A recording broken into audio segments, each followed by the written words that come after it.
Chapter 6. Concerning a doubt which I proposed regarding the doctrine contained in these chapters, and the answer to it.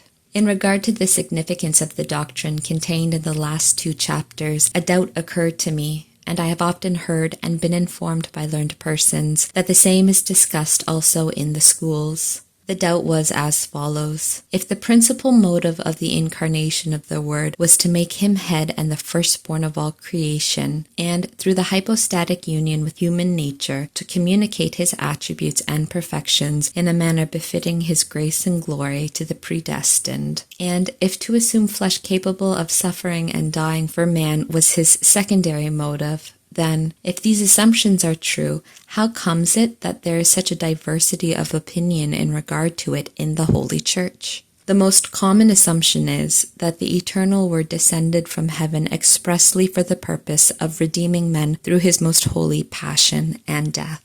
This doubt I proposed humbly to the Lord. After giving me an understanding and a great enlightenment by which I perceived and understood many mysteries, he condescended to answer me. The mysteries themselves I cannot explain, because the words of the Lord comprehend and mean so much. But his answer was as follows. My spouse and dove, hear, for as a father and a teacher I will solve thy doubts and instruct thee in thy ignorance. Know that the principal and legitimate end of the decree which I had in view in resolving to communicate my divinity in the hypostatic union of the Word with human nature was the glory which would redound to my name through this communication, and also that which was to redound to the creatures capable thereof. This decree would without doubt have been executed in the incarnation, even if the first man had not sinned, for it was an express decree, substantially independent of any condition. Therefore the intention of my will, which was primarily to communicate myself to the soul and humanity of the Word, was to be efficaciously fulfilled. This was conformable to the justice and rectitude of my works, and although it was subsequent in its execution, it was nevertheless antecedent in my intention. If I waited before sending my only begotten, it was because I had resolved to prepare for him beforehand a holy and select congregation of the just, who, presupposing the fall of mankind, would be like roses among the thorns, that is, the sinners.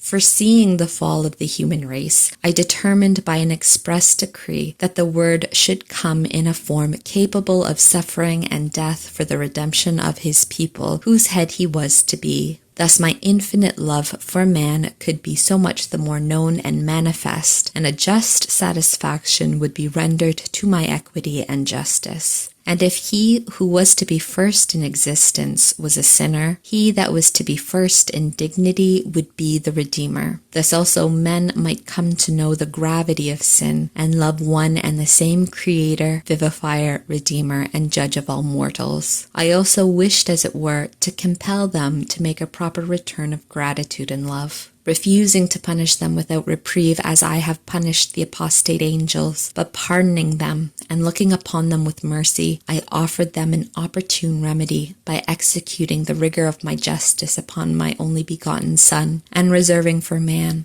the kindness of my great mercy.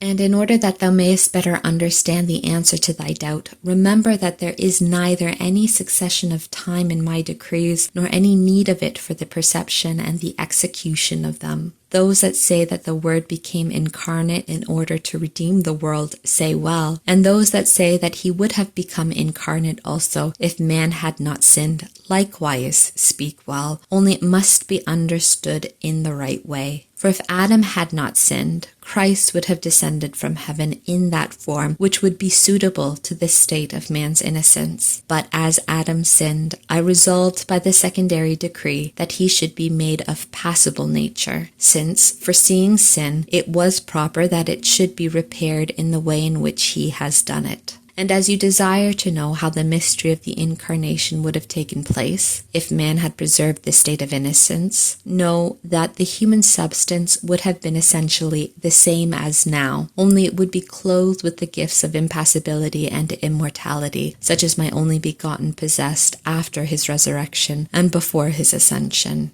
He would live and converse with men. The hidden sacraments and mysteries would all be manifest, and many times would his glory shine forth as it happened once in his mortal life.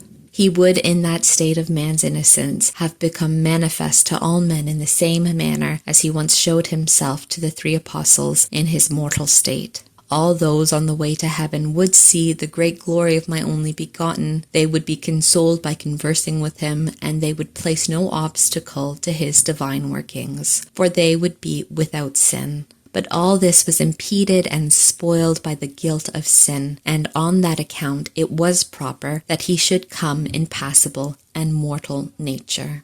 The existence of different opinions regarding these sacraments and other mysteries in the Church arises from the fact that I manifest and give light concerning one set of mysteries to some teachers, and illumine others concerning other mysteries, for mortals are not capable of receiving all the light. It is not expedient that the knowledge of all things be given to one man, as long as men are viators. For also in the state of comprehensors they obtain them in parts, and according to the state and the merits of each. But the plenitude of all gifts is due only to the humanity of my only begotten, and to his mother, in proper proportion. The other mortals receive it neither entirely, nor is it always given so clearly, as to assure them altogether. Therefore they must acquire it by means of study and the use of letters and science. There are also many truths revealed in Holy Scriptures, and to some men light is given from above. Yet, as I leave most men to work by their natural light, it must follow that they understand these mysteries in different senses, and that there exist different explanations and different meanings regarding the different passages in Scripture, for each adheres to his opinion according to his understanding. Many have a good intention, and the light and truth is essentially one, but it is made use of with diversity of judgment and inclinations, so that some adhere to these teachers, others to those, and so the controversies arise among them.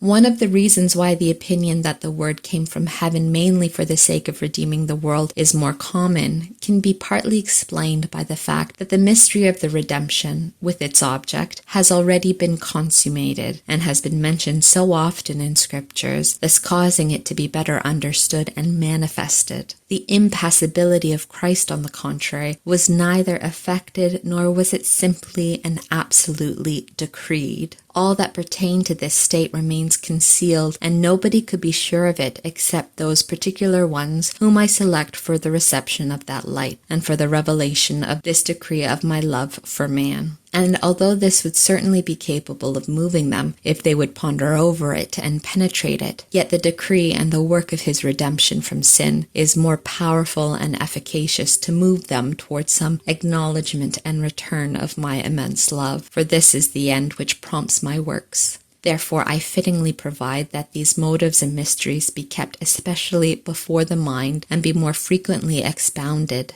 Advert also that in one work 2 results can well be intended when one of them is conditional. Thus it was that the Word would not have descended in passible flesh if man had not sinned. And if he would sin, he would come in a body capable of suffering. Whatever would happen, the decree of the Incarnation would not be left unfulfilled. I desire that the sacraments of the redemption be recognized and held in esteem, and that they be always remembered, in order that they may bring the proper fruit. But just as much, I desire that the mortals recognize the Word as their head, and as the final object of all creation, and of all the rest of the human race. For conjointly with my own kindness, his formation was the principal motive for giving existence to the creatures. Therefore he should be honored not only because he has redeemed the human race, but also because he furnished the motive for its creation.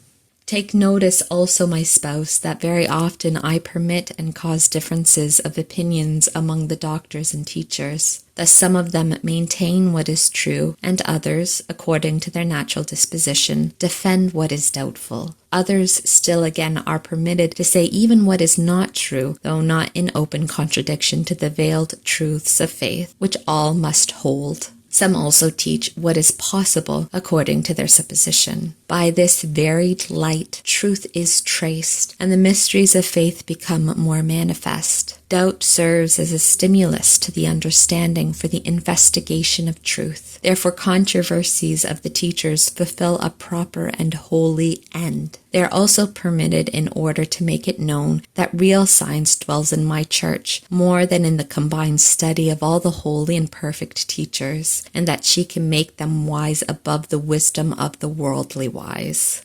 That there is above them one who is the prompter of the wise, namely, myself, who alone knows all and comprehends all, who weighs and measures without ever being measured or comprehended. That men, although they may search my judgments and testimonies ever so much, cannot attain them unless I give the intelligence and light, who am the beginning and the author of all wisdom and science. I desire that men, in acknowledging all this, give me praise, exaltation, confession, supremacy, and glory forever. I desire also that the holy doctors acquire for themselves much grace, light, and glory by their earnest, laudable, and sacred study, and that the truth be more and more clearly detected and purified, and be traced to its source. By humbly investigating the mysteries and the admirable works of my right hand, they come to be partakers of them and of the bread of the understanding, the Holy Scriptures. I have especially shown my providence in regard to doctors and teachers, although their opinions and doubts have been so diverse and for such different ends. Sometimes for my greater glory and honor, sometimes for earthly purposes, they are permitted to dispute and to contradict each other, and there is a great inequality in the manner in which they have proceeded and do proceed to show their emulation and earnestness. But with all this I have directed, governed, and enlightened them, giving them my protection in such a manner that the truth may be investigated and clearly manifested.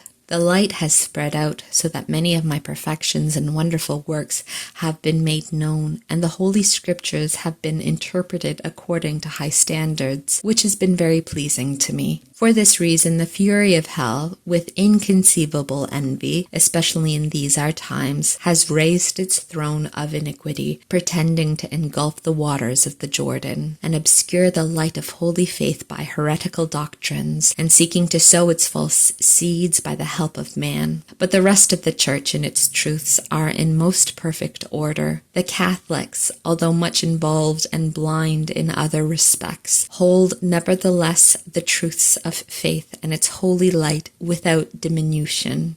I call all men with fatherly love to share this happiness, yet few are the elect who choose to respond to my call. I also desire thee to understand, my spouse, how well my providence disposes things in such a way that the teachers, by the diversity of their opinions and by their own diligent exertion and study, scrutinize more deeply my testimonies, and thus lay bare the marrow of the Holy Scriptures to wayfaring men. But it would be very pleasing to me, and in harmony with my service, if learned persons would extinguish and do away with pride, envy, and ambition after vain honors. Also, all the other passions and vices which arise from them, together with the bad seeds that are likely to be generated from that sort of occupation. But I do not root out this bad seed at present, in order that the good may not be rooted out with the bad. All this the Lord spoke to me, and many other things which I cannot make manifest. May His Majesty eternally be blessed, who, without disdaining the insignificance of so incipient and useless a woman, deemed it proper to enlighten and to satisfy my ignorance in so bountiful and merciful a manner. May the blessed spirits and the just of the earth give Him praise and thanksgiving without end.